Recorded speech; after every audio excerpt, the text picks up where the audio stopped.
Assalamualaikum warahmatullahi wabarakatuh.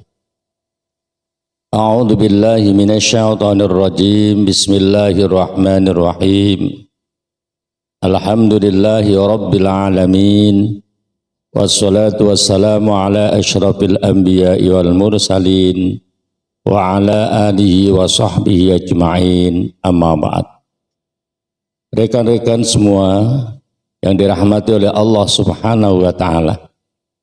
Segala puji syukur alhamdulillahi rabbil alamin atas segala nikmat dan karunia yang telah Allah berikan kepada kita. Hari ini kita bersama-sama melanjutkan kembali pelajaran kita. Mudah-mudahan apa yang kita pelajari pada hari ini senantiasa mendapatkan ridha dan berkah, dapatkan ilmu yang bermanfaat, maslahah fid dini wa dunya wal akhirah, amin ya rabbal alamin.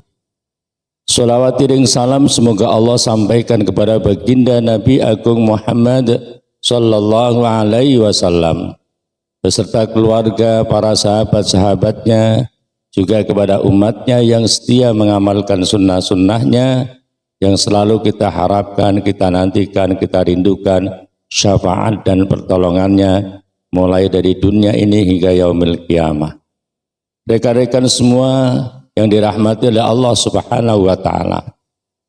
Bulan Rabiul Awal, bulan kelahiran Nabi Agung Muhammad sallallahu alaihi wasallam. Rasul kekasih Allah Subhanahu wa taala yang pantas dan patut kita contoh. Pertanyaan dalam diri kita, siapakah yang mampu mencontoh Rasul Muhammad sallallahu alaihi wasallam? Al-Quran surat Al-Ahzab ayat 21 menyampaikan, A'udzu billahi minasyaitonir rajim. Bismillahirrahmanirrahim. Laqad kana lakum fi Rasulillahi uswatun hasanah liman kana yarjullaha wal yaumal akhir wa dzakarallaha katsiran. Yang artinya sungguh benar-benar ada dalam diri Rasulullah uswatun hasanah, suri tauladan yang baik bagi kamu, yaitu bagi orang-orang yang mengharap rahmatnya Allah, percaya dengan adanya di hari akhir, dan selalu ingat pada Allah dengan ingat yang banyak. Ayat ini menerangkan ada 3 golongan manusia yang bisa mencontoh Rasul Muhammad sallallahu alaihi wasallam sebagai uswatun hasanah. Siapa mereka? Yang pertama, liman kana yarjullah, orang-orang yang mengharap rahmatnya Allah Subhanahu wa taala. Siapa yang bisa mengharap rahmatnya Allah Subhanahu wa taala?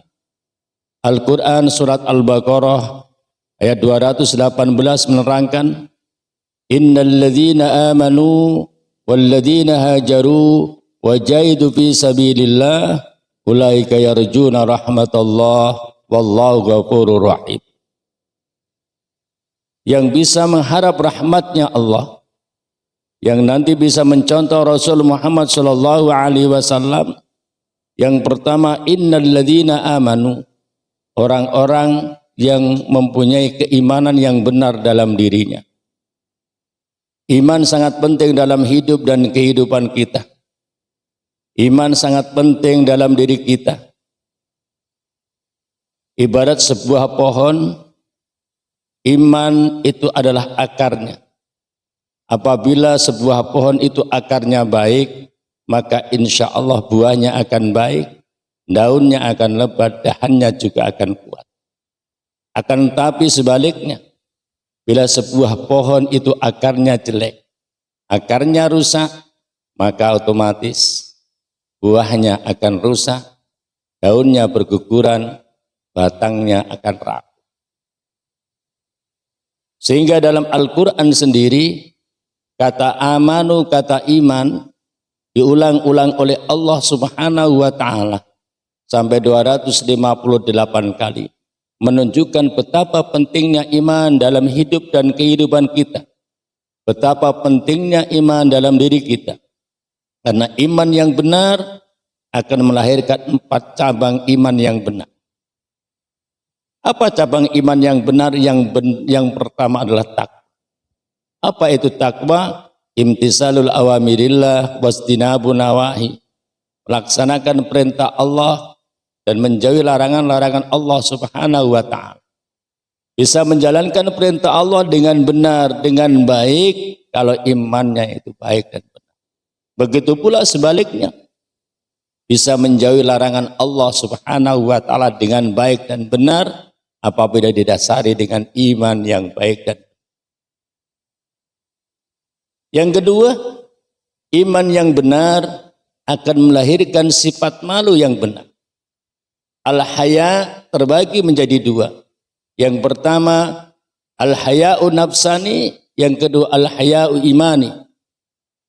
Iman yang sudah dititipkan oleh Allah, rasa malu yang sudah dititipkan oleh Allah Subhanahu wa taala sejak lahir, maka itu disebut malu nafsan. Rekan-rekan semua yang saya hormati, yang dimuliakan Allah Subhanahu wa taala, apabila imannya benar, maka rasa malunya benar. Malu tidak menjalankan perintah Allah Subhanahu wa taala. Malu tidak berbuat baik, malu melanggar perintah-perintah Allah Subhanahu wa taala. Kalau imannya benar, maka rasa malunya juga benar. Yang ketiga, kalau imannya benar, maka akan timbul rasa syukur yang benar. Allah memberikan nikmat kepada kita sungguh tidak terbilang. Allah memberikan nikmat kepada kita sungguh tidak terhitung. Allah tidak memerintahkan kita untuk menghitung-hitung nikmat itu. Akan tetapi yang diperintahkan oleh Allah Subhanahu wa taala adalah mensyukuri nikmat-nikmat tersebut.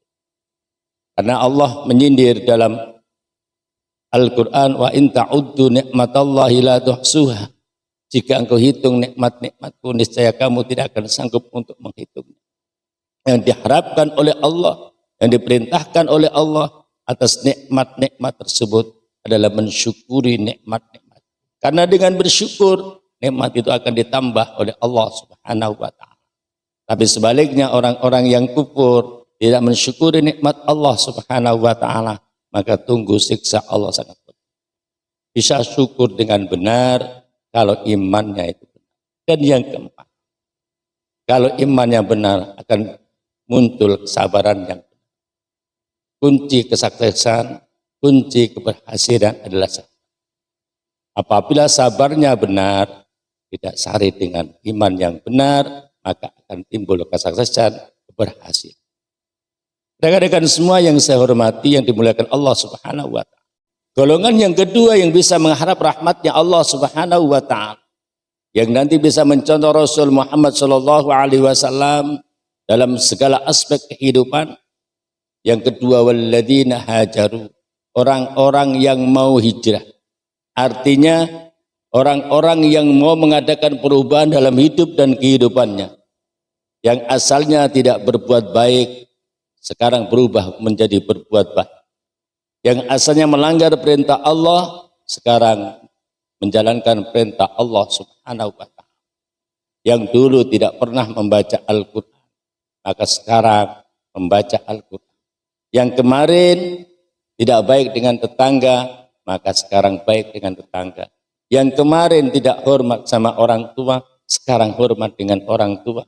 Yang kemarin dengan suami, dengan istri tidak baik, maka sekarang ini dengan suami dan istri semakin baik. Orang-orang yang selalu mengadakan perubahan dalam hidup dan kehidupannya, dari perkara yang tidak baik menuju perkara yang baik, maka orang-orang itulah yang mampu mengharap rahmatnya Allah Subhanahu wa taala dan nanti akan bisa mencontoh Rasul Muhammad sallallahu alaihi wasallam. Dan yang ketiga, orang yang selalu mengharap rahmatnya Allah Subhanahu wa taala dan mampu mencontoh Rasul Muhammad sallallahu alaihi wasallam, wajahidu fi sabilillah, orang-orang yang mau berjuang di jalan Allah Subhanahu wa taala. Berjuang bukan semaunya, tapi berjuang semampunya. Potensi dan keahlian serta anugerah yang Allah berikan kepada kita sesungguhnya sebagai sarana dan jembatan kita menuju Allah Subhanahu wa taala. Yang bisa berjuang bukan orang-orang alim, bukan orang-orang yang punya ini dan itu, tidak. Semua menjadi peran selama masih diberikan anugerah oleh Allah Subhanahu wa taala. Selama masih diberikan potensi oleh Allah Subhanahu wa taala, sesungguhnya semua itu menjadi jalan menuju Allah Subhanahu wa taala. Rekan-rekan semua yang dirahmati oleh Allah Subhanahu wa taala. Itulah golongan yang pertama. Orang yang selalu mengharap rahmatnya Allah Subhanahu wa taala dengan cara memantapkan imannya, mengadakan perubahan dalam hidup dan kehidupannya, dan selalu berjuang di jalan Allah Subhanahu wa taala. Orang itulah yang mampu mencontoh Rasul Muhammad sallallahu alaihi wasallam. Mungkin itu yang bisa sampaikan pada kesempatan hari ini. Mudah-mudahan diberkahi oleh Allah Subhanahu wa taala dan bermanfaat untuk kita semua. Kami akhiri, wassalamualaikum warahmatullahi wabarakatuh.